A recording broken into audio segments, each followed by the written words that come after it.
Alright YouTube, so we are back with some more FF7 Remake content. Of course we are here to recap what we've seen at Tokyo Game Show, and I'm just going to be completely honest right out the gate. It was kind of underwhelming for me, at least from a visual perspective, because pretty much everything we'd seen, we had already seen previously. Because they opened up Tokyo Game Show, the presentation was showing us the bombing mission again. We did get to see a fight with the sweeper enemy, which was new for us, like, publicly. But then right after that, it goes into the Scorpion Sentinel boss fight, like them going down the ladders and then fighting the Scorpion Sentinel. It's like, this is stuff we've already seen for like 3 months now. And then it goes into them talking for a while. They talked a lot, so I don't know what all was said. They showed the squat minigame, which was kind of cool, I guess, but we'd already just seen that the other day with the new trailer, so again, not really new. And then they ended the presentation with the Apps boss fight, which we've seen some gameplay with the Apps enemy. We've seen the Apps enemy like before E3 this year with the State of Play teaser.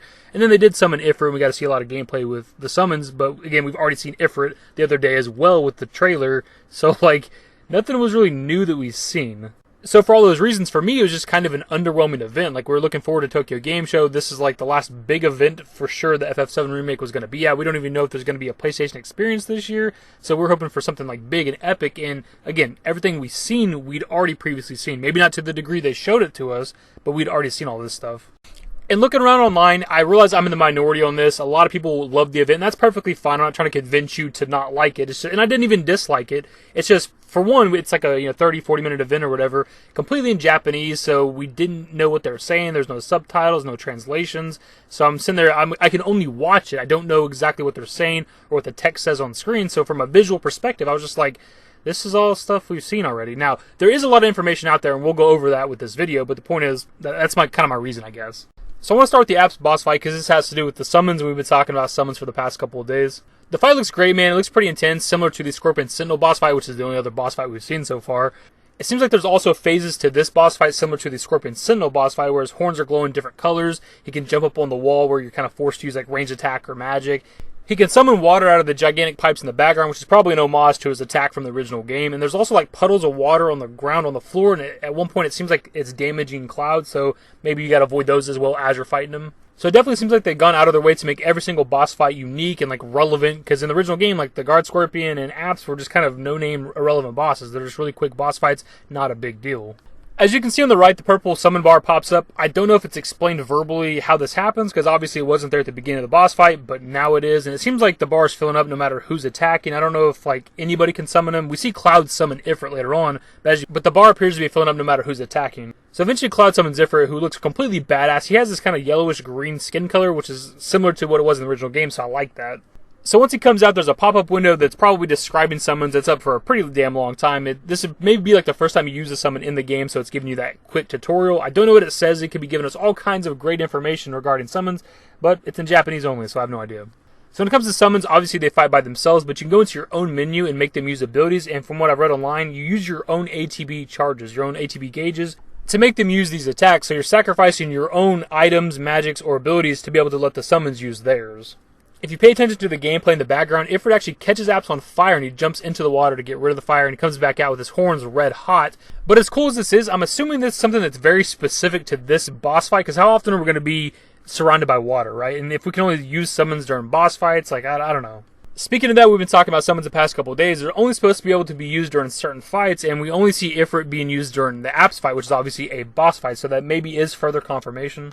Now, it has been pointed out by plenty of people that if you watch the recent trailer, you actually see Ifrit fighting a sweeper enemy, which in the original game, they were just regular encounters. But if you actually watch the TGS presentation, the sweeper enemy to me seems like a mini boss, because it takes Cloud and Barret forever to kill this enemy, whereas in the original game, it's just a couple of turns, maybe 2 or 3 turns or something of attacks, and the enemy's dead, right? Or it takes them like 3 or 4 or 5 minutes to kill this damn thing. To me, that screams mini boss, if anything. We'd also previously seen Shiva being used against Eligor, who's just a normal enemy in the train graveyard in the original game, but this whole scene is opened up with Eligor like circling Cloud, Tifa, and Aerith, like what seems like a cutscene, so he might also be a boss or a mini-boss now.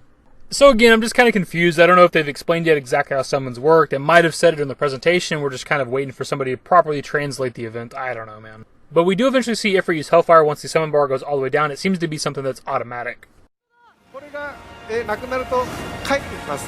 帰っていく際に強力なアビリティを発動して戻っていきます。へえ。地獄の火炎ですね。And of course we got to see the squat minigame, which is, I mean, it's cool to see the updated version of this, man, but it's such a small, tiny aspect of the original game that I can't even believe it got its own like segment for Tokyo Game Show, but there it is. But I will say that the inside of the gym looks absolutely awesome, and I can't wait to explore so many of these iconic areas in 3D now. Now, before they actually showed the squat minigame, they were talking on stage for a little while, and even though they're speaking Japanese, they say minigame a lot, but they don't ever show any other minigames. We have seen Tifa, of course, doing pull-ups, and we've seen Cloud playing darts, which seems like a minigame, hopefully. It could just be a cutscene. And this is something I've talked about on my channel a lot over the years, is that I want something to do besides just the main quest. Side quests, minigames, exploration, maybe even some sort of collectibles or something, stuff to find. I don't know, just something to do besides just doing the main story. And honestly, that pretty much wraps up Tokyo Game Show from a visual perspective of a guy that speaks English and does not speak Japanese. But there are some other things to talk about that we found online. So our first bits of info come to us from the FF7 Remake Twitter account, where they gave us a recap of Tokyo Game Show, where it says, "We got a glimpse of both easy and normal modes from the in-game options menus, and Katase-san then showed us a new combat mode named Classic Mode. In the original FF7, you would wait around until the ATB gauge fills up and then select a move to initiate your attack. With Classic Mode in FF7R, the team have recreated the same style of play. In standard modes, the ATB gauge fills up by repeatedly attacking your enemy, but in classic mode, this aspect of gameplay is handled automatically. The player does not need to do anything, and the character fights automatically, charging up their ATB gauge. So anyone playing Final Fantasy VII Remake in classic mode does not have to worry about the action side of the combat system, and can instead focus on selecting commands, making it possible to play FF7R as if it were a classic menu-based RPG. So essentially, to wrap all that up in a nice neat little bow, we have a pseudo turn-based style of play now for FF7 Remake. So there's people out there that were super against the action combat of this game. Well, now you have an option to play it if you want to. Now you turn on classic mode and your character automatically attacks by himself. Your ATB gauge fills up regardless of your attacks. And you pretty much just sit in the menus choosing, do I want to use Braver? Do I want to use some other abilities? Do I want to use magic? Do I want to use items? And you can do that with all your characters. So essentially, again, you have a turn-based style of play now. And this is just more evidence that we've seen over the past couple of months of how much fan service is going into this game, man. Because they thought, I don't know if that's something they've been conceptualizing this entire time, but the fact that they're adding in a pretty much turn-based style of play now, for those people that want that, it's just awesome, man. It just shows you how much they care about this project. Now, me personally, I do love turn-based RPGs. Obviously, I grew up playing them. I played them to this day, but I will play the game how they initially designed it, the action combat style. Finally, we've got a closer look at one of the boss fights in the game. In this segment, we saw Cloud, Tifa, and Aerith take on Apps in the sewers of Midgar. Aerith's standard attacks are long-range, and pressing the triangle button uses her unique character ability, Tempest. Her Holy Circle ability creates an area on the battlefield, and any spell used within the area is cast repeatedly. So Aerith's normal attacks being ranged is something I noticed right away. It's very different from the original game, where she'd actually run up on the enemy and just hit him with her staff or whatever, which I always thought was kind of weird since she's like a low attacking character. Why wouldn't she attack from her range? And this attack right here, I believe, is Tempest, because we actually see them press the triangle button, which is where the character abilities are mapped to, and we see her shoot some sort of like purplish colored orb thing at him. And from here we see her use what I'm almost 100% certain is the Holy Circle ability, where if you use any magic inside it, it's used repeatedly. I'm wondering how strong that's actually going to be, though. Like, how often is it reused? If I cast fire in there, is it going to shoot it 10 times or just 2 or 3 times? During this boss battle, Cloud had the Ifrit summon materia equipped, and because of this, Cloud's attacks cause the summon gauge to eventually fill up completely over time. With the full summon gauge, we saw Cloud summon Ifrit, who remained on the battlefield. Summons are typically controlled by the AI, but we saw Cloud spend his ATB charges to make Ifrit use his unique abilities, such as Flare Burst and Crimson Drive. Ifrit remained on the battlefield fighting until Cloud's summon gauge depleted, at which point Ifrit unleashed his ultimate attack, Hellfire.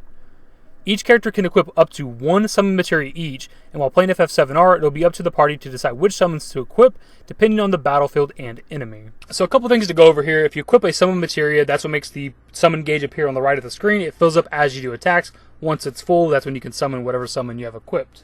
Now, initially, whenever I seen that each character can only have 1 summon materia equipped at a time, I was obviously put off by that just because of the original game. You could equip as many as you wanted to. But it kind of makes sense now. Summons work a lot differently. They come out onto the battlefield with you, they fight for an extended period of time alongside you, and eventually use their final attack whenever they leave. And who really knows how many summons are going to be in this first game, since it takes place entirely inside of Midgar? Like, we don't exactly know. I'm kind of comparing it to the original game, where by the end of it, there is quite a bit of summons, like 15 to 20 different summons or whatever. There might only be like 6, 7, 8 summons maybe in just Midgar. I doubt there's going to be that much. Something I'm very curious about, I wonder if they'll ever answer, is can all 3 of my characters equip a summon materia each? And are there going to be 3 bars to the right of the screen that fill up over time? And can I summon out all 3 of those summons at the same time? Because as awesome as it'd be to have like 3 of these gigantic monsters fighting alongside us during like a boss fight or whatever, that seems like it'd be super overpowered.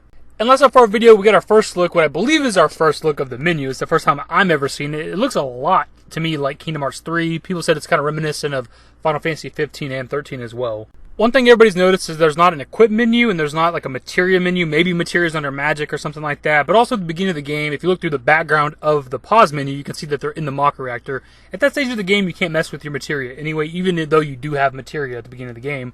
The equip menu is a weird one. I'm not sure why they don't have that.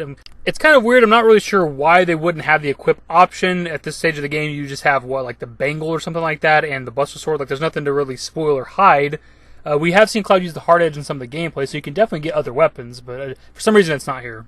And that'll pretty much wrap up this video. Like I said previously, TGS was kind of a letdown for me. I didn't hate the event. I didn't necessarily dislike it. It's just the first like half of the event, half of the stage show was them showing us the Mach Reactor stuff again, what we've seen extensively over the past 3 months. We've already seen this stuff. They spent like 15 to 20 minutes doing that again. So that's just kind of filler, just a waste of time. But anyways, the video's long enough. You guys know I don't really like to do these longer videos like this. So I'll pass off to you guys. What are your thoughts on Tokyo Game Show? Did you enjoy the event? Did you like it? What was your favorite piece of information? What are your thoughts on only having one summon equipable at a time? Leave your thoughts in the comment section below. Hopefully you guys enjoyed the video. If you did, give it a thumbs up. Subscribe to the channel if you guys are new and want to stay up to date with more Final Fantasy VII Remake content. Turn on all my notifications. Follow me on Twitter at @the-David. And my Discord. Links to my social networks are in the description and in the outro. Later, guys. Give me forever for a while, give me forever for a while. Quit acting like a baby, or at least less like a child. Give me serenity.